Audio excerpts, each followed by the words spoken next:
What's up, everybody? Well, on a podcast now, I'm Alex, and in this video, I want to take a look at the record 60-plus partners going to be part of Summer Game Fest 2025. A pretty big deal.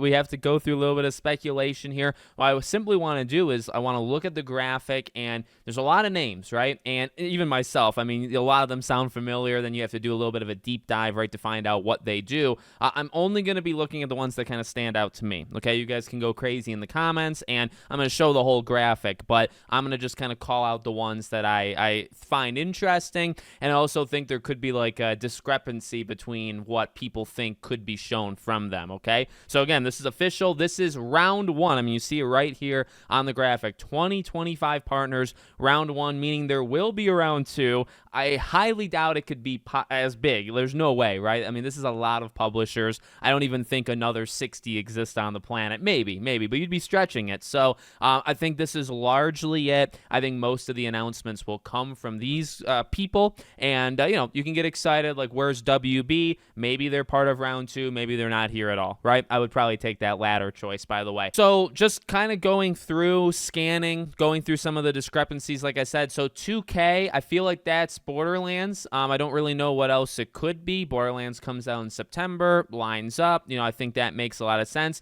The first big one that I find really interesting is Amazon, right? So that Amazon Games, that could be Tomb Raider. They do more than Tomb Raider, but when you think about that rumor of like Tomb Raider, 007, Wolf Among Us, right? That does give me hope because they are attached to that project.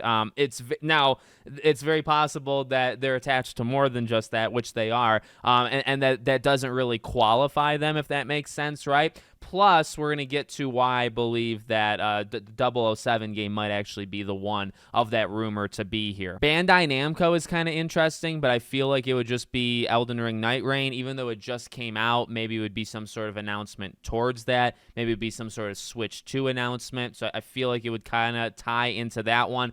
Capcom is kind of interesting because, like, the noise is picking up for RE9. And to be honest with you, like, unless it's a Monster Hunter thing, because, that's a game, obviously, that's already out, right? Unless it's that, like, you could start to think in the future, like RE, you could think Pragmata, and, like, RE9 makes sense. I mean, it historically has, I think, been announced generally in June. I know sometimes they're announced at State of Plays that are in other times of the year, but I feel like it could be. I'm not going to hold my breath for that one, because, again, as I always say, Summer Game Fest, you're probably only going to get, like, 2 or 3 big things, right? So if you do like RE9, okay, now you're only looking for like 1 or 2 others, based off the entire list. So you have that. CD Projekt Red is kind of interesting just because of like, what are you going to do? All of your games are still in like early, like pre-production. Cyberpunk 2 just did that. Like Witcher is obviously more in development. Maybe some sort of thing for the past games, like a port or moving it to Switch. Like Switch 2 is important because I guess if you skip ahead, Switch 2 is here, right? So, like, they could go kind of crazy. They could do whatever. But a lot of these companies could maybe be tied to that, right? Of just, like, getting their games to go over there. Focus Entertainment, just to quickly throw that one out. They're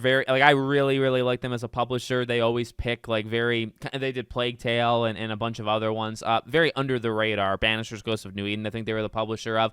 They're fun. They choose some, like, really cool games. I mean, you see over there IO Interactive. That's, again, a big reason why I think, IO Interactive, here's the issue, right, is that IO Partners is doing Mind's Eye.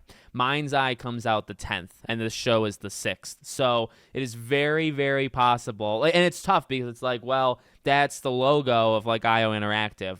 But, like, IO Partners is, like, tied into it. So, like, are they there to do Mind's Eye? Because you have to remember, too, like, a lot of the stuff is playable. Like, he does an E3 type thing. He does the show, the live stream, and then, like, a day or two afterwards, he has booths, and he has these companies there and press, and I think even just people off the street can just walk in and play it. So, like, Mind's Eye makes sense, right? Like, 007 does too, because there's your big game. And we know, as I keep saying, like, from Nate to Hate, one of those 3 games, Tomb Raider, 007, Wolf Among Us, Telltale is not on this list. There's no way. There's no way they're coming, right? You can put that dream to bed, as I already have done. So, like, 007 very much is possible.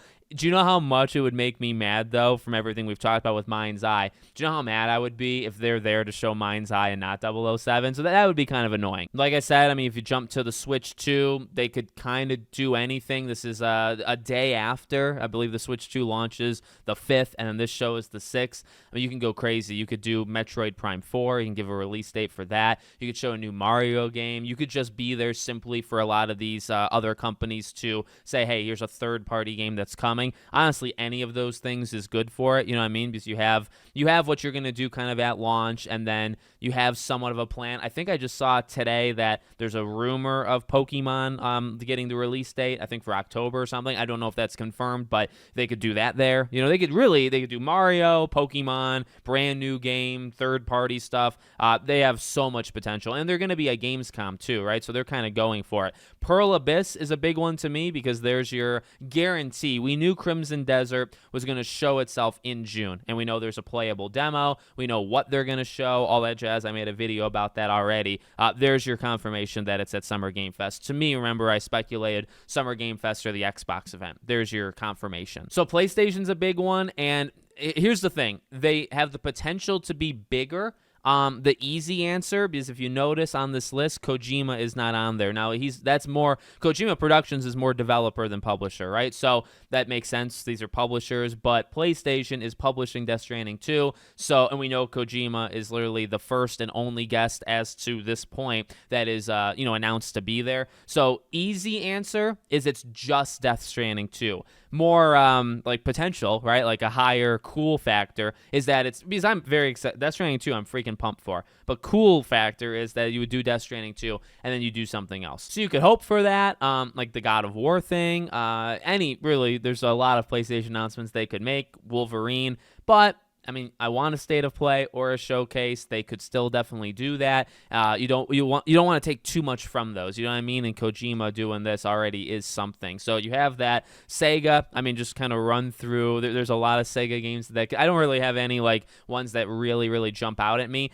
Square Enix, you can kind of go crazy with because there's a Kingdom Hearts 4 fan in me that unbelievably badly wants Kingdom Hearts 4. The issue with Square Enix is Dragon Quest, and not like the new Dragon Quest that's been in development like 8 years, but the new HD 2D remake, which those are great, or the only one they've done, I guess, is great. This one looks like it's going to be phenomenal. There's no reason really, I think, to doubt it, and that just got, I think, a release date, got more footage coming out in the fall.